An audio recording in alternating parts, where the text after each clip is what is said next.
Yo, Lazy, introduce the podcast, man. Yo, what's good, mi gente? You is now tuned in to Pura, Cultura, Censura, and this is your boy Lazy. And now I'm Smiley. And together, we are the Mexa Twins. Yeah, man. Yo, we starting off the episode with another track by Rowdy Rax. Gangsta shit. Some gangsta shit, man. So he said he's first, second, and third, though.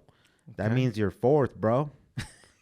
I got raps too, wait. Okay. Don't disrespect the flow. Lazy knows his basic math, man. I'm glad we know that now. Oh man, I thought I added a word. You thought you did something there? I thought I did somewhere. Fuck. Yo, man. Yo, man, it's finally looking like winter in Minnesota, man. We finally got some snow this week, man. I wanted that snow, way. It looks like, people forgot how to drive in Minnesota, man. We saw accidents all over the place. People forgot they lived in the state where it snows and shit, man. The first day, I think I say this every year, way, but the first fucking day that it snows, I'm late to work I'm late to work, way. It's just, we don't plan ahead, bro. There's people that is like, they look at the forecast like it's going to snow, let's say, I don't know, 4 or 5 inches by 7 a.m. How do you measure that? With your little pecker? Yeah, 4 inches for sure. If people see that it's gonna snow a few inches, man, they plan ahead, bro. They wake up earlier. They get on the road 15, 20 minutes early. No. That's more. Us. Yeah. The planners, they're like, no, I might get behind a plow truck. There might be an accident. They might close off this. I'm heading out 40 minutes early just in case, the unexpected comes across me. That's the real, responsible people, bro. People that are responsible and that plan ahead. There's some people that get, anxiety with if they're gonna be late, bro. Not us. We're kind of okay with being late, bro. But that's nothing to be proud of, though, right? It's not nothing to be proud of. But at the same time, it's like, don't stress, man. I used to stress way. There's things in life that is like, there's real problems in life, bro. There ain't no need to stress because you're a few minutes late to work, man. I used to stress way, and I ain't gonna lie, bro. I've been in a few accidents just trying to get to somewhere on time way, and I've almost lost my life way. Now I'm at the point where it's like, what's the worst that can happen? Nada, what do they say? No pasa nada, güey. Yo, Lazy, you got to get your fucking, your little things off, man. You got to know them before you try to say them, No pasa nada, papi. Aquí estamos bien, está todo.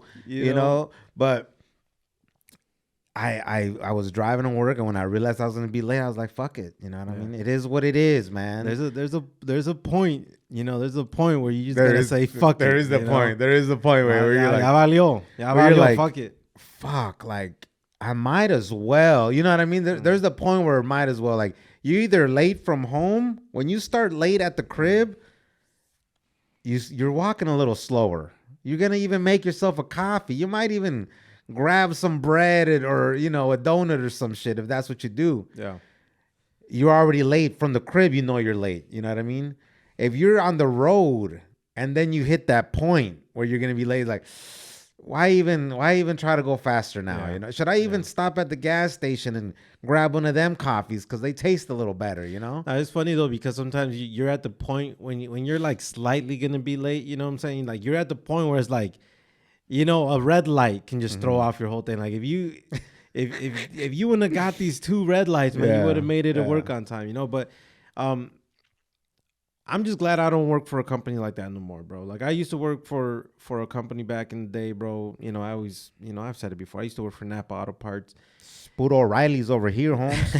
And so I worked at the distribution center. So it was not like for the stores. So I'm sure there's probably things are handled different because it was a distribution center, right? Like a warehouse. But if you got there a minute late, if you clocked in a minute late, you get an occurrence. Yeah. Same shit. Actually, you get half an occurrence. But it's the same shit whether you're 5 minutes late or you're 3 hours late, right? Yeah. So it's like that right there. They put stress on motherfuckers, bro. You know what I'm saying? Like like I said, you're getting to work late. Now you're like, fuck, I'm gonna be late. I don't want, you're risking your safety out here trying to rush to work. And then, in the back of your mind, like, man, I'm gonna get a half occurrence, bro. I'm already at 5 occurrences. You know what I mean? Like, at this place, it was like you get 7 occurrences and you're out. That you get fired, right? They don't even have exceptions, we. No exceptions, bro. That's why you get 7 occurrences, right? That's your warnings, bro. I guess you could say. I've told this motherfucker at work, way, and he had all the right, and he had all. He was all in the right. Yeah. I was like, man, fuck, because the day I got late, way, it snowed. Motherfuckers should expect that shit, right? But it is what it is. They handed out the sheet of the new attendance rules, right? Yeah. So they handed the same day I was late. They handed them out. So I'm looking at the fucking sheets, like 2 occurrences, this 4 occurrences, this 5 occurrences, 7 occurrences. Up for determination or whatever the fuck. Termination. What did I say? Determination. Well, they got to determine whether they're gonna terminate. All right, don't try to fix it. Come man. on now, Let's go, player. man. Stay up with me. Let's go, man. So I was like, man, fuck this shit, bro. I was like, dude, this ain't even right, bro. It should be 14. He's all like, you just need to leave your house 20 minutes earlier, bro. I was like, no, mom. Damn. Hey, I knew. Ahí bien calladito, bro. I knew he was right, way, pero sí me encabronó, way. I felt like throwing his like dirty laundry at his ass, bro. But I was like, you know what, bro? You're mature enough to accept that motherfucker's right, dude. You started contemplating how bad you need this job right now. You're like, man, I can't even do shit right now. Got that mortgage bill coming up. That way. No way, but I used to be stressed when moments like that came up when I worked at that other company, bro. But now I work at a company where it's like they don't sweat it, bro. Like they actually actually at this company we have like 7 minutes of like I forgot what grace period, right? Oh, I know about grace period. But even if you're past that, bro, it's not like they don't like trip like that, bro. It's not like they don't go off of occurrences way. Like the same day that it snowed and you were late, it was the same day I had to go into the office for something. I was like 10, 15 minutes late, bro. And I just walked in. Like, it's cool when you can just walk in, bro. Like, you don't gotta be worried about someone about to be mad at you or someone about to tell you like, yo, what's going on? You were late, So I just went in there and just started working, bro. And it was like, it's just like. You gotta be more dramatic than that. Can you believe this shit, bro? 3 accidents on the way to work, bro. I think there was I think somebody got really badly injured. That's what you gotta do when people trip about it. But when they don't, it's like people understand, bro. I don't know. It's different companies handle shit differently, way. Yeah. And like I'm saying, I'm just happy I work for a company now, bro, that doesn't trip off the small shit like that, bro. It's like, you know what I'm saying? Like they don't make it a big deal, bro, because for whatever reason, that's not the culture of that company, bro. Like. Those companies that are like heavy strict on those rules like that, bro, they create this like stressful. I mean, I guess like if it's people like us, bro, that just run late, right? But me and before we finish this, like me and a coworker, we can't believe, and obviously I'm not gonna say no names because nobody would even know what the fuck, right? But anyways, there's a few coworkers that I see. They don't work on my shift; they work on the next one, right? Llegan like 45 minutes early to work every day, Yeah. And they work second shift? Yeah. Damn. 45 minutes to an hour early every day before. You can't even punch in. The company doesn't even allow you to punch in. Yeah. You have to punch in 5 minutes before, So we're just like, what the fuck, bro? Like, seriously? Like, you're just that, like, responsible way that 45 minutes. And sometimes... there's windows, right? So you can see people parked outside. So you could see them pull up an hour before the shift. When I'm like, I could never wait. Yeah, that's doing way too much, man. There's just some people that, like I said, like we just mentioned, they hold themselves to this other standard way. You know what I mean? I might laugh and you could call it talking shit a little bit, but you can't really judge them for that way. It's like that's who you are, bro. And I wonder, like. Because there's things that change with age, right? Like when you're younger, you're a little more like irresponsible. You run late, you were up late, so you probably wake up late more often. But it's like I feel like we kind of been somewhat the same as far as being on time since we were younger to now. But there is things that change as you get older, bro. Like for example, like one thing that I think about is like. when you go to like an event, right? And then like as you get older, you start kind of getting annoyed of traffic. You know what I mean? Like there's people that are like, yo, this is like 5 minutes left before the end of the game. Let's just go so we can avoid all the foot traffic, and then we can get to our car before everyone, and we're out that ramp before the whole fucking rush comes in. You know, there's things like that people also do, bro. You know what I'm saying? Yeah. Like, so there's just people that for whatever reason they function differently, bro. You know what I'm saying? Like they just like, I don't know, they hate certain things, bro. Like that type of shit annoys them. Like me, bro, is like, what if some dope ass shit happens at the end of the game? Like, you know what I'm you saying? deal with FOMO. You know, no, I'm saying it's just being real. I pay to watch the game. I mean, unless like you're watching the game and someone's like, your team is losing like fucking, let's say a basketball game. Like let's say your team's losing by like 20 points and there's 5 minutes left.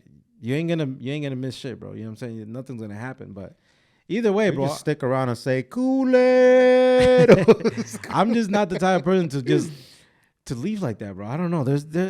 I bet you the same people that show up to work early on time are the same people that leave events early, way. We need to follow these motherfuckers around, way, because there's motherfuckers, way, that as soon as they punch out, way, they're like on this rush to leave the parking lot and off they go, right?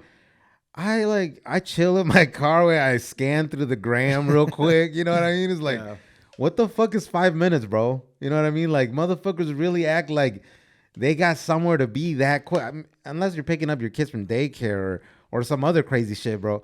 But if you're really leaving that quick just to get home and do the regular business, it's like, it's not that serious, bro. Like, dude, it's just crazy. And I'm sure a lot of people can relate, dude. Like, the parking lots, it gets dangerous, way. You know, I don't even walk in the middle to get to my car, way, because motherfuckers just like zooming out, reversing or zooming out, and I'm like, no mames, way. You know, it's crazy, bro. I mean, people people not just appreciate their time, but people value their free time, way. You know what I mean? But I don't know. I just say take it easy, man. Ain't no rush. Ain't no rush for nothing, man. Not that way. But yo, man, let's get into some of these things that are going on, bro. There's quite a few things that are happening in the culture, man. What's going on, bro? You watched that show, This Fool, right? Yeah. What you think about it? The first season was dope. I was like, it was one of them shows that you get kind of hooked and you're trying to knock out all the episodes as soon as you can, right? You binge it, yep. You binge it, yeah, it was dope. The second season, I can't lie, I think that they overthought it, and I think that you know, like, and I'm not talking shit about the show, but like just in general about other shows, when they overthink it, it gets a little corny, and that's kind of the little sense that I got on the second season. That it just lost a little bit of that authenticity of why I liked the first episode, because it just seemed so natural and so raw, so Chicano. You know what I mean? I feel the same way, bro. You know, like the first season came out, and I was like, man, this is like the show that we've been waiting for so long. Yeah. Like we finally got some real authentic like Chicano shit, bro. And it's like it's different, and it has different. You know, people from different backgrounds. I had, I don't know his real name, but Christopher from The Sopranos was in there. Yeah. It had some other people in there. It was just a really good show, right? Chris Estrada, actually, the first time I ever even heard about him, dude was hilarious. And the chemistry him and Frankie Quinones had is like, it's like some real homie shit, bro. Yeah. It's not like on a show type of thing. You actually felt like you're looking at like, I don't know, some real shit, right? It felt very authentic. The first season, like you mentioned, bro, binge watched it. I was like, bro, I even want to watch this again. But that's how good this show was. That I want to rewatch the whole thing, because that show literally had me cracking up, bro. Yeah. The season ended, and we're like, yo, this is definitely gonna get a season 2. This show was so good. You got people from different backgrounds saying how good the show is and how they were, how entertaining it was. So then when they announced the critics were like saying 5 stars or thumbs up or whatever the fuck they say, Rotten Tomatoes gave it like 100% like rating that you should view it.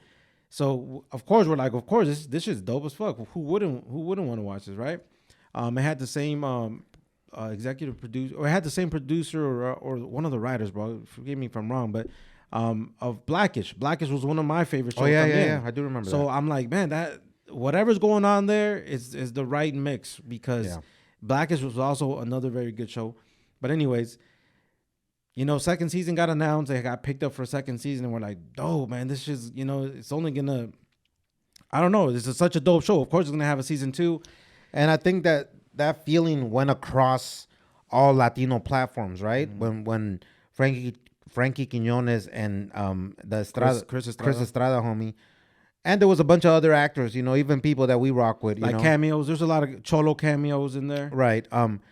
So it was across the board. Everybody was like happy and proud, like, yo, like this shit's gonna go on for another season, and we were excited for it. You know what I mean? I'm sure we talked about it todo way. Yeah. So it was a dope feeling, and then like you mentioned, when the season 2 came up, I'm not gonna lie, bro. I was kind of lost, bro. I'm watching the season and I'm like, what's really going on here? Yeah. Like, what happened from the first season that you guys decided to take such a left turn? Like, you guys took such a turn in the story that it was like, I didn't know what was happening, bro. Because I'm kind of like, okay, you guys had the bakery. I was like, you guys had the bakery and that whole concept, the whole storyline was dope. I know that at the end of the other one, they had lost the shop because the dude didn't want to bang one of the rich guy's wives. And he couldn't bang her because he said was that the second one? I thought that was the first one. I'm saying the first one. Yeah. He said that, I'm saying that's when they lost the shop or whatever. You probably would have been able to do it, right? No problem here, my friend. I fixed it for you. No way, but like I mentioned, bro, I don't know what happened with second season, man. It did have its funny moments, but I feel, and this is our opinion, our point of view, but I feel like they were trying to get the story back in track. You know what I'm saying? It's kind of like what happened in the first season. I don't know if for whatever reason they had to do in the second season to kind of get the story to make sense to finally get to a third season, which was gonna, be even better. I feel like that second season for me, bro, like I said, I was lost. I didn't understand why they took this direction, and I'm like, man, this is not as funny as the first one, No. And like we just saw this week, Hulu announced that the show was canceled. It didn't get picked up for season 3, No. and I'm like, were you surprised? I would say I'm not surprised I got canceled because sad to say, bro, a lot of Latino shows get canceled Yeah. very quickly, especially if they see the low, like if they see ratings are not that high or the ratings dropped a little bit, they're quick to cancel our shows. They don't give our shows an opportunity to kind of correct itself and get back on track. Yeah. Which I feel like that's what they were doing. They were trying to get back on track, trying to get the storyline straight. I wish they would have gave it another season. That's what I'm saying. If they would have gave it another season, I'm pretty sure that we would have, it would have got the story back on order, bro. One thing, and we're just fans, right? Yeah. We're just speaking as viewers. One thing I also observed that they try to do is they try to add too much characters. You know what I mean? They try to, and it's dope. But when you're trying to do too much, sometimes it takes away from what it was already. You know what I mean? Focused on something that shouldn't have been a full episode. I remember there was an episode about the rooster or some shit like that, right? Mm-hmm. That was so like, it was so, ¿cómo se dice? They drove Random. It was random, and they drove it for so long in the episode. It should have just dragged it. Yeah, it was like it shouldn't have been that much of an episode, right? And another one is when the somebody robbed like the little store while they were in there, and then it became like a hostage situation, and somebody got shot. I think you kind of already forgot from the looks that you're giving me. Yeah, I'm remembering. Yeah, he kind of fell in love with a girl that worked at a convenience store. And it was so much random stuff, and there was so many episodes that were like, dude, this is taken away from what it was. Yeah, I was, like I said, I was lost, bro. I was lost. You looked lost a few seconds ago too. Because as you're saying it, I'm was. like, oh yeah, that happened too.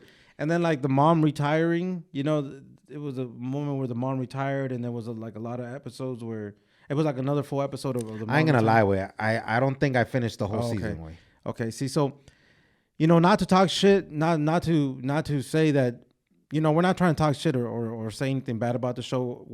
I guess what we're really trying to say is like dope. The episode 1 was dope as fuck. Season 1. I mean, season 1 was dope as fuck. Season 2, not the greatest, but obviously needed more time to get back on track. But that's just common in our community. Like I said, bro, like Yeah. they don't give our shows, they don't give Latino shows the opportunity. Like there's a lot of like this is from what I hear. There's a lot of like people like will criticize it. I mean, just like we're doing right now, we criticizing. Of course, it doesn't sound dope when it sounds like Latinos are criticizing Latino Yeah. shows, Latino artists, Latino everything, right? Because we obviously we don't do it with a in a malicious way. We're just speaking our mind on how we felt about something. We're not trying to be that phrase of like a Latino's worst enemy is another Latino type shit. You know what I'm I saying? think we need to also normalize to just be able to speak our mind and not take it as people being haters or people being negative. That's just our personal opinion. But where was I getting? Oh yeah, so we've seen other shows, we've seen other series. Like let's say for example Breaking Bad, right? Yeah. There's been times where it's like, whoa, those last 3 episodes were kind of whack. That third season wasn't the best season. You know what I mean? But what happens? They just keep it going. They continue the you know what I'm saying? Mm-hmm. They give them the opportunity to keep going. I think that's what Latino shows need. They need people to give them that freedom and the opportunity to keep developing something, keep perfecting something, and let it see what happens from there, man. But it's also a factor that Breaking Bad, anybody can watch it, right? You're Latino, you're white, you're Asian, you're African Americans can watch it. Mm-hmm. Blackish, I don't know how it broke those boundaries. I'm sure everybody watched it, but everybody watches that. Mm-hmm. That's why it's went for so many seasons, and they actually broke off into different types of Blackish, right? Yeah. Latino shows, it's very hard to break those barriers of becoming a show that anybody can watch. But I think the first season did, though. I think the first season could have, and I felt like it did. No, I feel like it did, wait, because honestly, wait, it was like, this is the way I felt when I was watching the first season. I felt like that same type of energy of like like Friday, the Friday movies. You know what I'm saying? Yeah. When we grew up watching Friday, Next Friday was like, it was like really dope projects or really dope movies for like the hood, right? And then everyone else accepted them, right? Well, I feel like this fool had that same type of quality. Yeah. That it was very dope for the hood, but it's something that everyone else can also enjoy watching, bro. So I felt like it had that, man. So I'm not sad about it because I don't get sad about shit like that, but I'm disappointed of the fact that they got canceled so quick. Yeah. Because I thought they were doing a good job overall. Overall, we need more shows like that, right? Overall, Latinos, we get a show like every once in a while. You know what I mean? And everybody knows these shows. Like Christella had a show, Fluffy had a show, this fool had a show. What fool? this fool. So it sucks that you get that second season. Hentified. Hentified was dope, boy. Hentified was dope. I fucked with Hentified. I think they only had 2 seasons too. What was that other one? Something Block.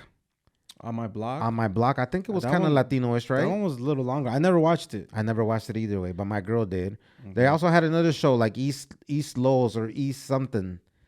Again, East Los High or East Los High. I think that one went on for a few seasons. Okay. So there definitely is some potential for us, you know what I mean? But it's just one of them things where that we just got to keep working and keep trying, bro. And there's different avenues that we can get our content out there, you know what I mean? Yeah. Like people can create shows. Obviously, I think shows like that, you sell it to a network, right? You sell this idea, you get that what do you call that first episode of something? The pilot, and then if they like it, they'll buy it and they'll run it. But there's stuff like YouTube. You could create a show and run it on a YouTube channel and still collect the money, the earnings, the views off of that. You know what I'm saying? But it takes money, bro. Yeah. It takes capital to produce for a production like that, because that show is not, you know what I'm saying? It's not like it's not like your basic cameras that are recording it. This is like some heavy production shit, because it looks like the real deal, bro. So it obviously is not something that you can easily be like, we're just gonna throw it up on YouTube now or throw it up on different. It's like you need the backing of like a channel like that, whether it's Hulu, whether it's Netflix, whether it's something like that. And we just it's gonna happen way. You know what I mean? Because it just has to happen, right? Because like I just look at 50 Cent right now. I've never watched none of his shows, but I heard that they're all like they're like classics. You know what I mean? You got the fucking Power. I think they have a Conan or something like that. He has another. I've never watched. I've never watched any of his shows, but I know that he gets a lot of big quality actors in it, and he's bringing up new actors to solidifying them to be, you know, in that level. And multiple seasons, bro, like seasons upon seasons. You know what I'm saying? Yeah. So I think 50 was one of them dudes that had a vision and he's executing it for you know, the black community. I think they got a dope platform over there with 50 that they are able to create that content and get that viewing, right? Yeah. We just need somebody in the Latino community that can do the same thing for us way. You know, it doesn't have to be the same, obviously, within the same category, but with that same of success.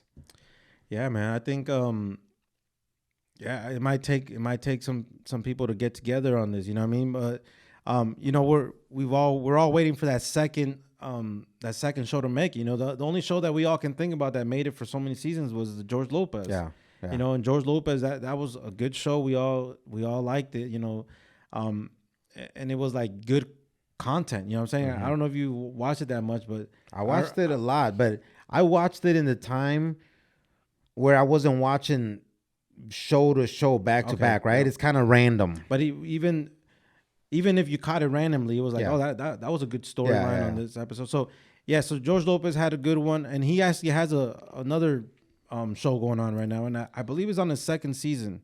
Yeah. So it's like, it's just one of those things that we gotta keep supporting, we gotta keep watching, because obviously the ratings, the viewings is what keeps, you know, these channels or these channels and these platforms backing these shows up. You know, at the end of the day, it's us. You know what I'm saying? Like, we can't be like, yo, man, that sucks that another show got canceled. Did you ever watch it? I never watched it. No, me neither. But it was dope to know that there was Latino shows. Like, no, you actually gotta watch the shows, you know, for these shows to get those ratings and those viewings, because it's all numbers. You know, these the people that are producing, or the people that are, you know, funding these shows or whatever, the ones that have the power to buy the show or to cancel the show, they don't give a fuck about anything other than the ratings on that show. Because the ads, you know, they get the brands that are gonna invest into, you know, putting advertisements in this shit. At the end of the day, it's all about the money. You know, they don't give a fuck about. I don't know. I guess I can't really speak too much. We kind of put the brakes there, play. But I'm saying, like, at the end of the day, it's about the money. You know, they want to get paid. Yeah. You know what I'm saying? Like, everybody got to win. Yeah. And you know what's dope though that I've been seeing the way I just seen a post today. There was a Mario Lopez, Concrete Live. He's a comedian, and a skit, you know, a dude on IG. Content creator, yep. Content creator. Coyote for Hire, and a different comedian. I can't think of all their names, right? But they were all like in this. They're working on some shit. They haven't really released. There's another artist. His name's Alexis Wrote It. Oh yeah, he's dope. He's dope. Yeah. They're all working way. You know what I mean? So I love to see us knowing that, like, if we want to make it, we got to work together and we got to make this shit. Like, nobody's going to come and help us create what we're supposed to be creating as it is already. Yeah. So I think people that have this vision and then they're putting in the work and putting in aside their ego, or putting aside of, I think I'm at this level, you're just not at my level yet, keep working. Obviously, everybody has to be willing to bring a similar value to the table, right? You're bringing a sense of the street to this. You're bringing comedy, and you're bringing you have relationships within the industry already. So this is going to be able to help us get things moving. And if something that we spark up is dope, then we can make something happen, right? And I think that's what we've always said, bro. Like, you gotta make like our Latino stuff be so dope that other people are gonna want to vibe with it and rock with it. Like, if we're not rocking with each other, we're not supporting each other, if we're not helping each other win and making us look dope as fuck, then no one's gonna. We can't expect someone from the outside to be like, just because you did a song with me, or just because you did a video with me, or just because you did a comedy skit with me, now you've been accepted by everybody else. Like, no, that's gonna be a dope project for what it is, and then we go back to being on the same level as kind of being not on the on the mainstream of things. You know what I'm saying? So as soon as like you're mentioning all these people that are working together, as soon as we start like Latinos start creating so much dope shit like that, it's gonna be inevitable for people to be like, Yeah. man, those guys are funny as fuck. I Yeah. want to go to one of their shows, or I want to work with those guys, or we need to get these guys on a show with us, or we need, you know what I'm saying? Like, and on a show, I'm talking about like a TV show. So it's gonna be things like that, bro. And and it's just a reminder: keep working and keep grinding, and you know what I'm saying? Like, it's just a reminder that we all got to keep working. We all got to keep working, man. Yeah. And that's that, bro. And one thing about just mentioning it before we move on about all these people working together, I do also keep track, or I do notice whether it's content creators, rappers, or other YouTubers, when there's a lot of beefing, when there's a lot of, all this negativity coming across, that doesn't help. That doesn't help. I don't think it helps nobody for the long run. I think there is good clout clicking and clout chasing for the short period of time. But all that stuff, bro, from what I came to just see off of other people's mistakes, is you're just burning bridges, man. You're just burning connections and it's not like you create relationships just to benefit you. You create relationships to keep opportunities open both ways. You know what I mean? If I can help you, dope. If you can help me, make that connection for me. As soon as you start burning bridges, especially for little shit, you're just ruining an opportunity there. And people are paying attention, just because it's not directly with them. They're paying attention on how you're handling yourself with other people, how are you handling yourself on social media, how you handling yourself in business, and you could be damaging your future by fucking that up with people that are in the power to help you one day. You know what I'm saying? Like now that person's too much drama. That person's too much trouble to all this and that. I've seen how they behave under negative comments or somebody mentioned something and they took it so far this way. It's like, like that kind of showed some of ¿cómo se dice? Not a defect, but like a bad thing in their character, right? It's like, you move that way. That's not really a situation that I would want to be around. Yeah. Todo eso, and it happens, bro. Shit happens, way. People like sometimes you let the emotions get the best of you. You know what I mean? Like, for example, Shannon Sharp, he has a podcast, Club Shay Shay. Him and, it's the Mike Epps had gone online and he was saying like, yo, Shannon Sharp, he's reaching out to me to be on his podcast. But, I basically like talking a lot of shit and even saying stuff that wasn't true. Yeah. And then Shannon Sharp came back saying, what are you talking about? You're the one that reached out to me saying you wanted to be on my podcast and this and that. And you see two legends, especially a legend like Mike Epps, looking like kind of having a bad look online, bro. And then even when he came back at Shannon Sharp, he started saying like, yo, I'm just gonna let you know, I don't fight and wrestle. I come with that blow, this and that. No, I think he said pew pew or something like that. I'm just like, come on, Mike Epps, bro. Like, you, first of all, you're too old to be acting like that on social media. Second of all, you're a comedian, bro. Stop trying to, do all this on social media. Both of you guys are rich and famous. Like, why are you guys behaving this way? You know what I mean? But after they both, told each other, I'm pulling up to your city. Yeah, I'm ready for you when you pull up to my city.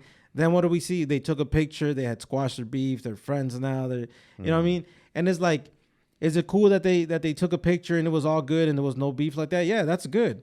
But there was no reason for that in between because that was all nonsense. Yeah. You know what I'm saying? Like, you're too old to be behaving that way. Like, bro, if you wanted to be on my podcast, just it's cool. It's gonna happen. I might not be able to get you right away because the slots were money. Yeah. The slots after Cat Williams episode, the slots after that, people are staying in tune of what's next. You had Monique dropped some shit on there. You know what I mean? So people wanted that slot right behind. And at the same time, people need to just relax. You know what I mean? It's like, I mean, even though an interview with Mike Epps I think would be dope, but I just feel like just like Mike Epps didn't look right for him to be on social media as a grown Grown motherfucker, bro. I think he's in his 50s. Yeah, doing these type of threats. I hate seeing OGs, bro. I hate seeing OGs on social media acting and talking, just like incriminating yourself in a way. You know what I'm saying? Like we see these youngsters do it and we're like, yeah, of course, they're 21, 22 years old. Yeah, they're young and wild. Why would we expect anything different from youngsters behaving this way? But when you see grown men, 30, 35 and up behaving this way, it's kind of like, bro, we was all them young fools before the internet. Yeah. Let's not start acting like we don't know how to conduct. We don't know how to conduct ourselves. It's because the clout is like a drug way. You know what I mean? Like when you see people getting so much like shares and you know comments and likes and these people feel like I can be that bad motherfucker too. You know, I'm actually more gangster than this dude. Watch me. I can get on that level too. Yeah, you know, and it's like, bro, you're 40. That dude's 21. A él le queda, güey. A ti no. You know what I mean? Act your age, bro. Yeah, I think we all gotta act our age and start hopping on social media, just acting like I don't know, acting like some young fools that don't know any better, man. Just keep it real. Switching it up, man. You know, shout out to Frankie Quinones though. Shout out to Chris Estrada for putting on a dope show for the culture, man. Definitely one that's gonna. I feel like that's is gonna go down in the books. Yeah, and it could be a lesson. It could be a lesson of what they believe happened that they can prevent next time. Next time around, because obviously those two fools got a dope formula, and we definitely know that they can come back with something like that, man. But let's switch it up to a little bit. Let's call this the puro chisme, bro. We all about the cultura, bro, but sometimes we get into the chisme, bro, because there's lessons to be learned in everything, bro. So sometimes even in the chisme, we can learn a little something. We can share a little something. All right, comadre, just spit it out already. I gotta give my disclaimer, bro. You know what I'm saying? But anyways, this past week, Super Bowl weekend, there was a lot of people, acting like they single out here. Alicia Keys was one of them. But shit, we ain't gonna get into that right now. But Peso Pluma was caught out there, acting like a young bull, acting like a bachelor out in the streets. Yeah, I seen that. So at first, we're like, okay, it kind of threw us all off, bro. I ain't gonna lie, bro. I ain't trying to sound like that, but it did throw us off because we knew that he was in a relationship with that girl, Nicki Nicole, and not only was he in a relationship, but he was he really respected that relationship, and all of us dudes, we could see that, everyone could see that, but especially dudes can be like, that dude really loves that girl because of the way he behaves. You know what I'm saying? The way he takes her everywhere, the way he talks about her. You thought that? Because I didn't think none of these thoughts. I did, because if you somewhat pay attention, there was award shows that he went to. It's about him. You know what I'm saying? And he would take her, and in every single interview that he would be in, he would include her. He wasn't because she's also in the industry though. But she's in the industry, but he didn't have to include her. You know what I'm saying? It's kind of like, they're like, oh, Peso Pluma, you got the best album of the year. I'm just saying that, right? I don't know what he got nominated for. I forgot. But let's say, you got the best album of the year. How's this year going for you? And what's the best thing about this year? He'll turn around and be like, I'm just enjoying my time with my beautiful girlfriend. Or he knew his time was coming up. You know what I'm saying? So it's like everything that he would say, bro, he would be like, they'll be like, so what's the best thing about this night? Any celebrities you met with, anyone you want to meet? He'll be like, I'm just happy to have my beautiful girlfriend with me right now. That's the only person I want to see. Shit like that, bro. I never seen none of that. Which things like that is what makes you realize, oh damn, this motherfucker really likes her. He really likes this girl, right? And it's dope. It's dope, whatever. And then well, what's another thing? Oh yeah, and then he did that performance with Anita, bro. He turned down a twerk dance from Anita, bro. If that don't tell you a motherfucker loves a girl, bro, then I don't know what does, bro. You know what I'm saying? I don't know, I don't put love in a young relationship like that serious way, Well, it's not about being that serious way, but it's there's love and there's respect. So he did respect her for sure. Yeah, he respected her. But and I'm sure And he he does loved her, love yeah. her. But there was no moment in time that I didn't think that this motherfucker's he's at the prime time of his Mm-hmm. career. He's young. He got hit with fame out of nowhere. Yeah. There was no question in me that I knew this fool wasn't gonna be doing some young bullshit. You know what I mean? Right. So, but this is, because me and my girl, we talk about some things, you know what I'm saying? Like about cheese and stuff like that. I'm like, hey, you saw that? So I told her flat out, I'm like, he must have found something out, or she must have did something for him to behave this way, because he wouldn't go from 1 week saying that he loves her and taking her to awards and all that to the next week just flat out in public holding hands with another girl and hanging out with another girl. I don't feel like, excuse me, you don't flat out do that unless like something really happened in that relationship that you're like, oh, okay, fuck that. Like, all right, I see how it is. I'm gonna go do me now. You know what I mean? And then sure enough, like that same day, everyone starts putting videos up of how Nikki Nicole was holding hands with her manager. I don't know if you've seen that. I seen the video. Like they were like pushing a luggage together, Yeah. and she had her hand on top of his. Or some Yeah, shit. yeah. So that video came out, and then like the look on her face, she looked kind of surprised that like people popped out of nowhere, took a, they're recording her, wanted to interview her, but it's like, people will tag an artist, right? People be like, somebody, in the comments, people are like, somebody tagged Peso Pluma, and then people just like start going crazy. Obviously, Peso Pluma saw this shit, and I'm sure he's like, yo, what the fuck is going on, bro? You know what I'm saying? Like, how you holding hands with this man out in public like that? Or, what I'm saying? Obviously, he found out like there's something else going on between you guys. Everything that we saw is there's things that we don't know what really happened with. Yeah. She there's nobody that ignorant in this world now that moves, especially being at the levels of these people, that moves in public holding hands with their lover, not knowing or not thinking that someone's gonna catch you. That's screaming, I want to get caught. I want this to hit the fucking the magazines with the cheese mess, the networks with the cheese mess. I think that was Peso Pluma's way. Both of them. Because with her, bro, like, there's times, bro, where you might forget. You know what I'm saying? You might forget what's going on. Bro. You might forget, like, oh shit, like we out here in public like that. You know what I'm saying? Or, you don't forget that you're dating one of the biggest stars in the world, way. Well, yeah. That's for sure. You don't walk off a plane and forget that you in a full relationship with one of the number one across the world like stars. Yeah. That's what I'm saying. That's screaming, I want this on camera. Yeah. Well, or you're just that dumb because smart people play behind closed doors, way. There ain't no need for neither of them to be busted out like that.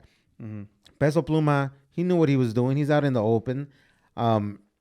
Yeah. So, like I said, I feel like she fucked up, and I feel like he did what any young dude would do, like just be out there, in savage mode, because he's like, all right, yeah, I see how that relationship was, like, he's back out there in the streets. You know what I'm saying? I wouldn't be surprised if we see the homie in the gym next week. You know what I'm saying? He's gonna get back. He wants to get back in the full mode, man. But I think she fumbled the bag, bro. I like not just because it's like he's famous, bro.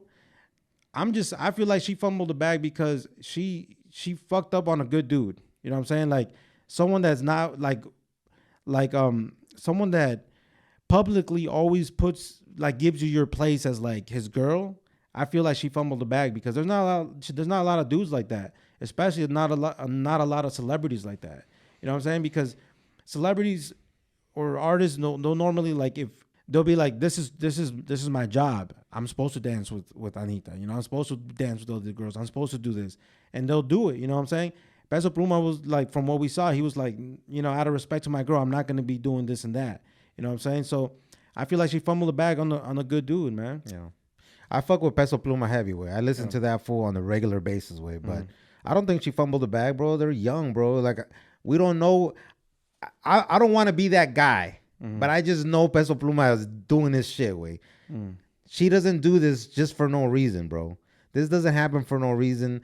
I think they're both young and they can both move on, and he can freely go out and start dating other chicks that he wants to, and she can start focusing on her career and maybe use some of that leverage of Peso Pluma to do her thing, you know?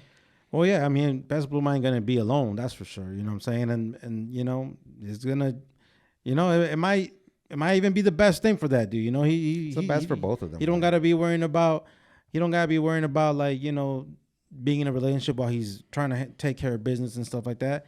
But yeah, man, you know, that's just one thing that's happening, bro. And you know, we had to talk about it, bro. Did we? It's just it's just one of those things that is like, I don't know. I think anyone can kind of see even from that relationship and then just kind of learn from it, bro. To be like, don't fumble the bag on good people, bro. And we don't know what's gonna happen after this, but it's like if someone's going out of the way to give you your place as their partner, whether you're the girl or boy in this relationship or whether you're the partner in this relationship, like don't fumble the bag on good people. There's not a lot of good people out here, so don't fumble the bag on good people because there's a lot of motherfuckers, men and female out here that just want to be playing games.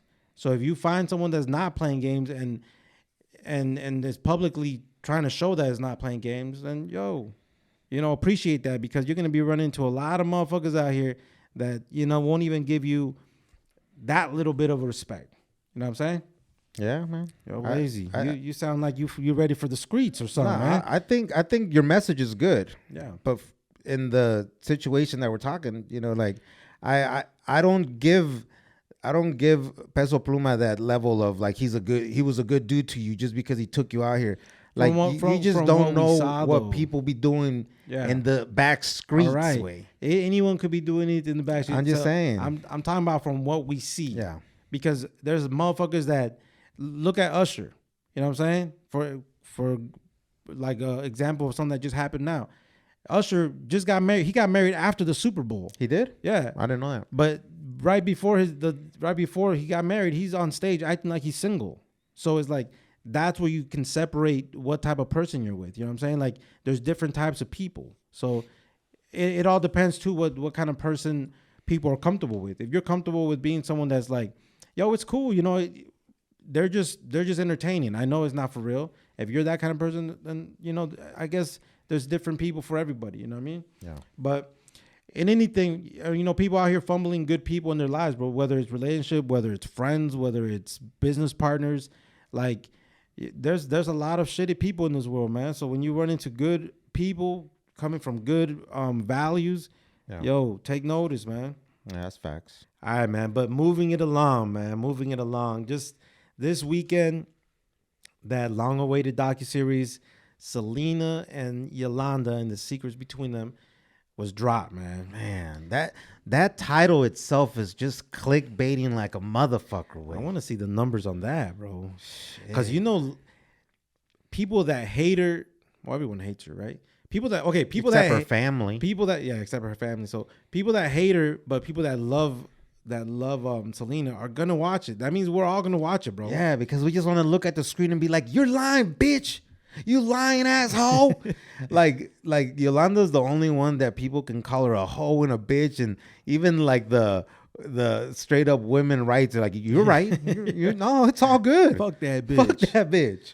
No way. So yeah, it dropped. I've watched the first episode. The second one drops today. I want to try to catch that either tonight or tomorrow.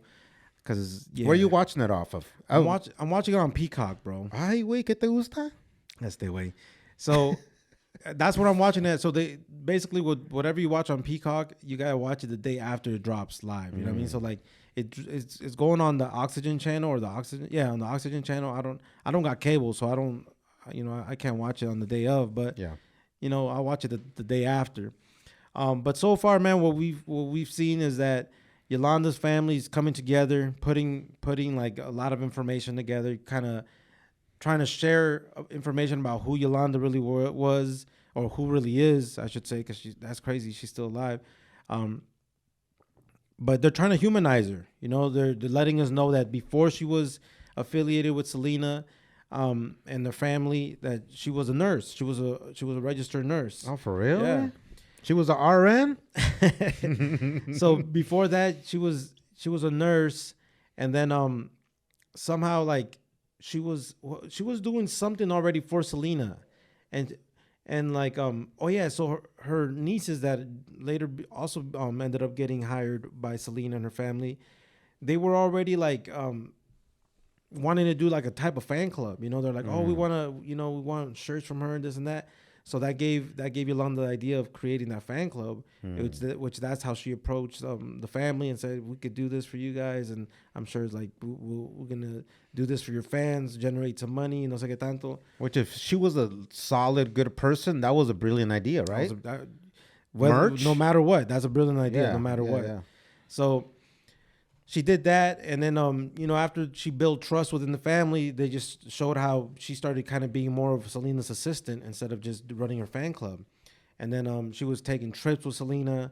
And then she started talking about how Selena was actually like always kind of like bumping heads with her dad because her dad was very strict on what she could do, you know, controlling her where she could go, controlling her time. So she started just saying that she was holding like big secrets for Selena, you know what I mean? And that one rumor, which I don't know if we talked about it last time, but I didn't even want to mention it because I'm like, that's a dumb rumor that I don't even know where I heard about it, about Selena messing with the doctor, right? I had heard that somewhere. Selena messing with a doctor? Yeah. So, because rumors before this, you know, there was like, oh, Selena was having an affair with a doctor. Selena was actually having a relationship with Yolanda. Hell no. There was all kinds of like conspiracies, right? Yeah. A lot of stories out there, a lot of rumors, I should say. But in this documentary, they say it again. You know, the niece and Yolanda, I believe, both said it, that, you know, esta Selena was having something going on with the doctor, bro. And they're gonna get more into it on the second season because obviously they want to hook us in. Oh, we're hooked. For the second one, I'm hooked. I'm not gonna lie. I want to see what's going on. But that would be a trip, right? We don't know if it's a fact or not, right? But that would be a trip, bro. Imagine like your wife, like, you know, Chris, I forgot his last name, but Selena's husband, like finding out your wife dies, and then if this was to be true, you know, like then finding out she's having an affair, that would be some crazy shit, bro. I think what's the only way we could find out if that's true? The doctor, right? That motherfucker has to come out. Like, Yolanda, we know the bitch lying. Unless he's married and never gonna spill the beans, bro. Then we can never hear the truth. Wait, Yolanda's gonna lie, bro. Why is she even? She's just trying to dirty up Selena's name for nothing that even has to do with the fact that she shot her. Yeah. Like, why even bring up any other personal things of Selena? Or you're just trying to dirty up her name. So in this documentary, basically, like a lot of it we already know because we watched the movie. We followed Selena's story so long. But one of the things that they're trying to say here is that she had no chance in court because she was already basically guilty from the public, guilty from everyone because Selena was Selena.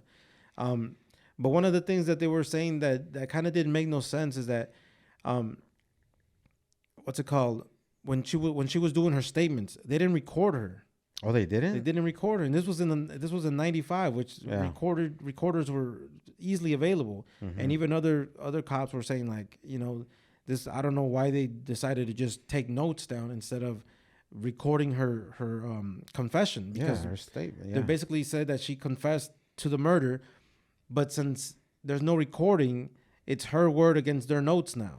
You know what I'm saying? Yeah. What the fuck? Yeah, that's unheard of. So her story is saying like, the fucking detectives were pressuring her into just confessing because they were tired. They've been up all day long since the morning dealing with this case. Now she's saying that they were like saying that, yo, we've been dealing with this all morning, since the morning, and we're hungry, we're tired, and we want to go home. You got to just tell us, you know, that pressuring her into confessing, right? Yeah. Well, now she's going back and saying they pressured me into that. Like that wasn't a confession. They made me say that. They made me sign those documents. But did she say that she pulled the trigger? She said she pulled the trigger, but she did it by accident. And the word that this detective said that makes me believe the detective is that he said Don't you dare believe Yolanda. No. Aquí nos aventamos unos putazos, güey. No, I'm saying the detective, bro. He said that when Yolanda confessed that she shot her, she said le disparé por coraje. Yeah. So that when he said that's a hater. when she said that in Spanish, like he said, it's like she said it in Spanish, and she said "lo hice de coraje," like out of anger, out of coraje is like it's not just anger. Like to me, it's like like a grudge. yeah, You it's like know? this grudge, anger, like at the moment. It's like you know what I'm saying. I'm just this pissed off at you Yeah. at this level I can't even express. But she So shot her. yeah, so she doesn't deny the fact that she shot her. She's trying to say she shot her by accident. But well, me and my girl we watched it together, and I was like, I'm like, I feel like when she got the coraje is because she was basically trying like from everything we've heard, she's probably like putting the gun to her head, saying, "I'm gonna kill myself if if I can no longer be friends with you, if I can no longer be in your life, I'm gonna kill myself." And she was saying that at that point, Selena said she just looked at her and started walking out the door. So I told my girl, It's like, one of them. Yeah. that's the coraje that came out of Yeah. her, like saying, like, Yeah. you're gonna leave me in this hotel room, ready to kill myself. Like that's how much You don't give a You don't fuck. give a fuck about me, and that's the anger that I feel like she ended up shooting her instead. Well, Selena was probably scared as fuck way. You got this crazy woman from the way that the movie depicted her already. She was kind of weird already, right? She was like a one of them crazy fanatics, and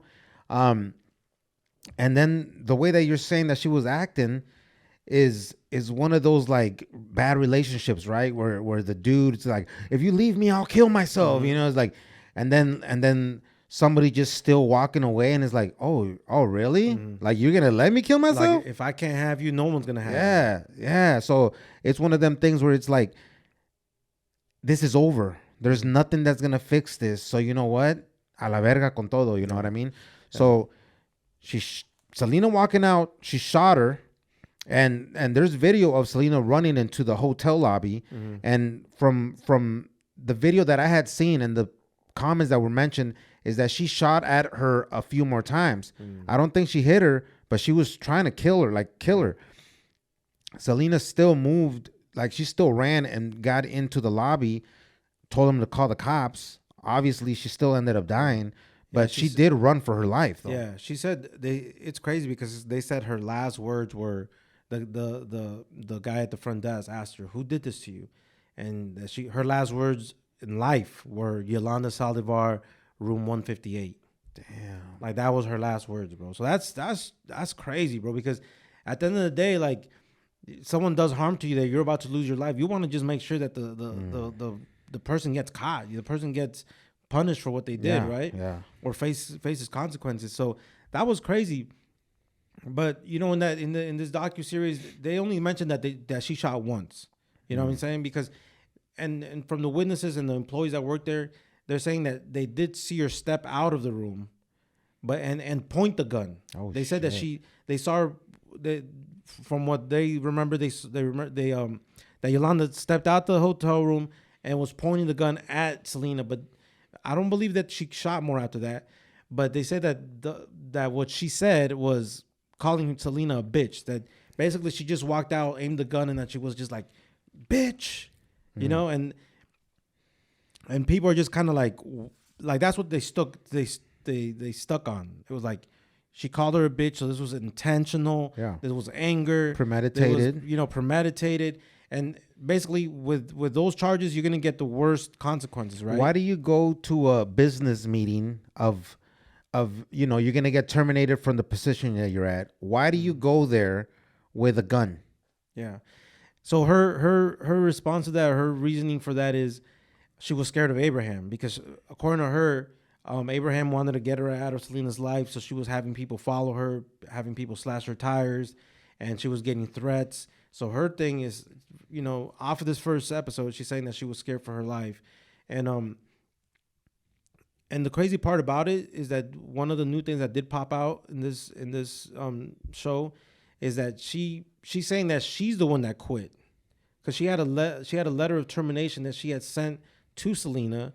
A letter of not termination, a letter of resignation. Resignation. Yeah, my bad. She had a letter of resignation that was FedEx to Selena, basically saying that she's no longer going to work with him because she can't be working alongside of her family. That was her reason, right?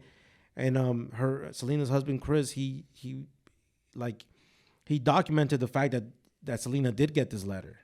So now the thing is kind of like, how come the detectives never brought up this letter of resignation in court? Because and they're saying like because they weren't going to make their job harder to, solidify this case against Yolanda. You know what I'm saying? Because the story is she got fired and she was a disgruntled employee, and that's why she killed Selena. Mm-hmm. And they were trying to close it at that. And that's good that they did. Well, but the reasoning behind it, I mean, the reasoning for it is like Yolanda saying that they're just trying to just pin it on her without giving her a chance of like basically saying it was an accident, right? Mm-hmm. And again, whether it was an accident or not, like those 30 years that she's been behind bars, she deserves it. You know what I'm saying? She does. And she deserves more, to be honest, but if she would just be a real motherfucker at least and admit that what the fuck she did already, way. She already got convicted. She already did the time. It's like, own up to it. You knew exactly what the fuck you were gonna go do. You have, even though they depict her as a weirdo, she has some kind of sense. If she went to schooling and became a registered nurse at one point, if she had enough sense to walk up to Selena's family and think and create a business opportunity for herself and actually get the position, she has enough sense to do all this shit. So she's not just this random wild person, dude. Like, she went out there, she had a plan, she executed her plan, and now own up to that shit. Yeah. Nobody's ever gonna fucking accept you. Nobody's ever gonna be like, oh wow, we were lied to all along. Like, no, you did that shit, you got convicted, yeah, you did your time, and then go on and live the rest of your life. You know what I mean?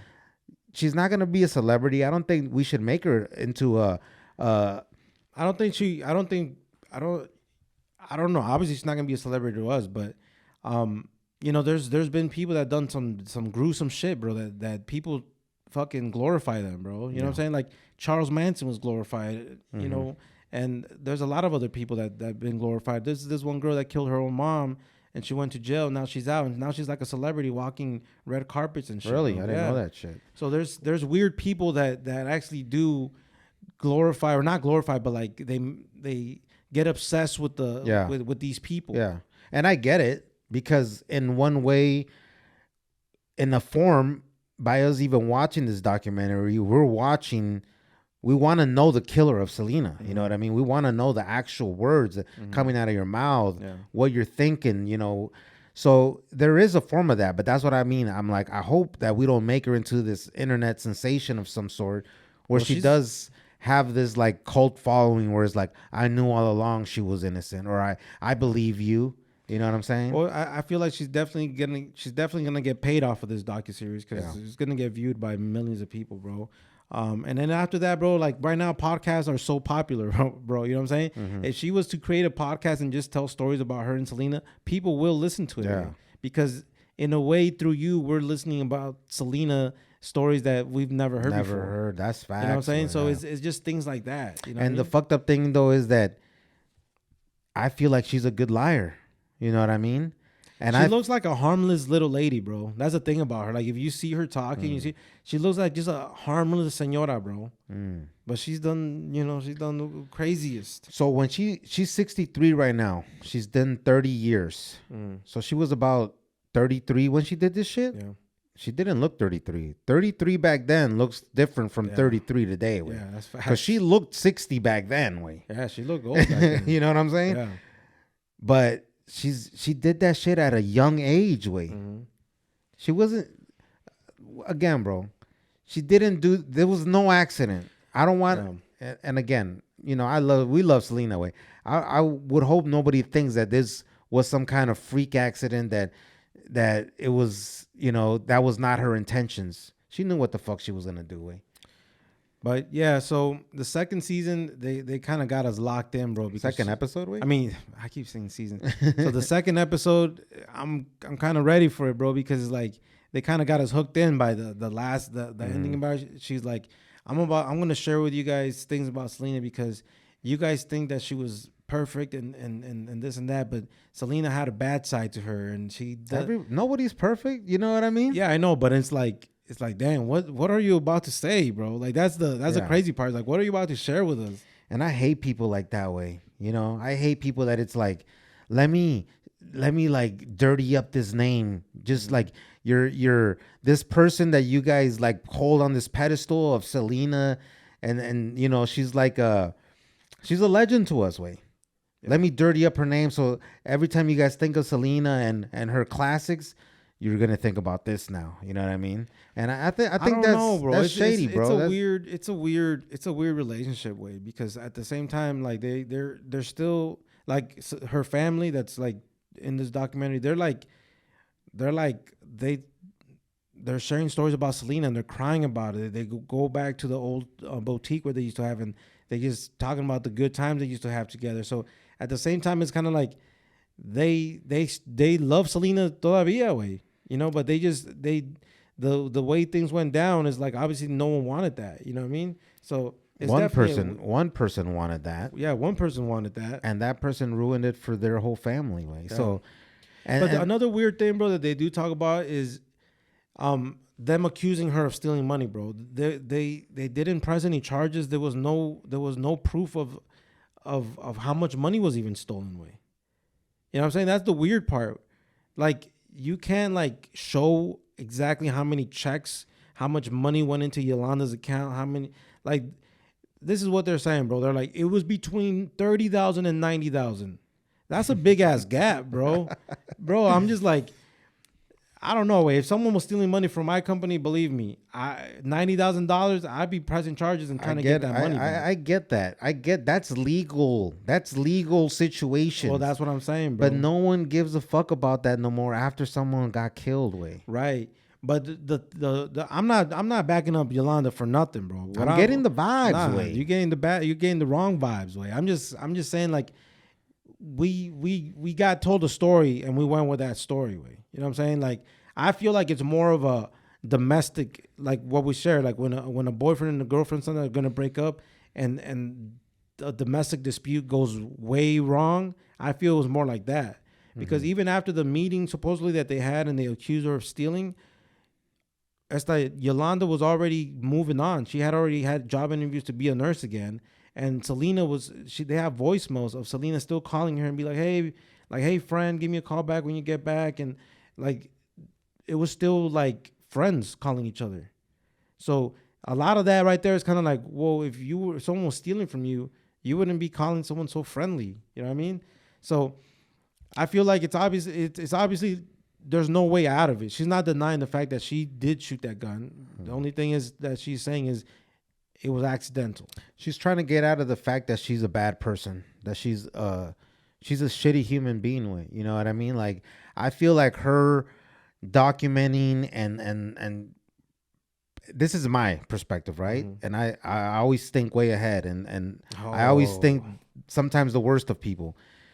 You're a visionary. Okay. I feel like she already knew that this was gonna get documented, and she wanted to show proof of like, oh, I already had this job, or I already did this. Look, she's still calling me.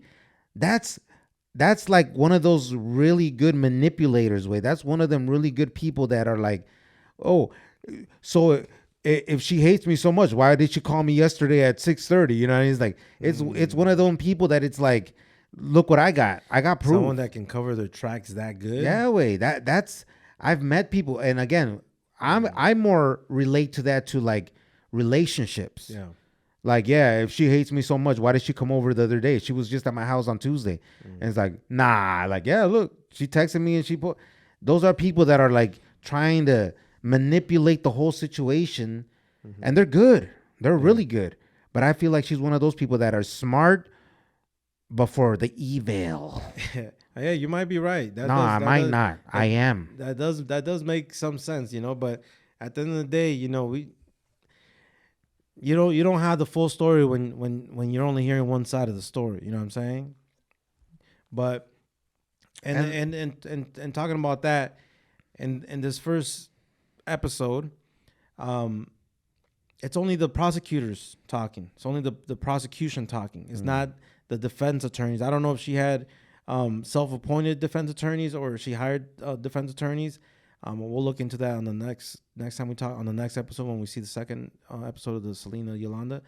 But it's only the prosecution side talking. So I'm interested to see what's going on with the defense attorneys, because it's like we obviously want to hear your guys' point of view too, because if you guys miss something in the trial, this is the time to say it on this documentary and be like, we missed these things on there, and that's why we feel like she didn't get a fair trial. No sé qué tanto. Everybody turns lawyers all of a sudden, huh? You know what I'm saying? So it's like, I'm just saying, bro. It's like, it's just one of those stories that is gonna go, like, it's gonna be in like around our community, bro. It's one of them things that it's just gonna be a big thing in our community, bro, because we've all, every time we think about Selena, it's kind of like we have this sadness because we know that Selena was gonna be like the probably the biggest thing in coming out of our community, bro. She was gonna be our Beyonce way. That bigger bitch, than Beyonce. Okay, that bitch took our Beyonce way. Bigger than Beyonce, bro. It's our Taylor Swift way.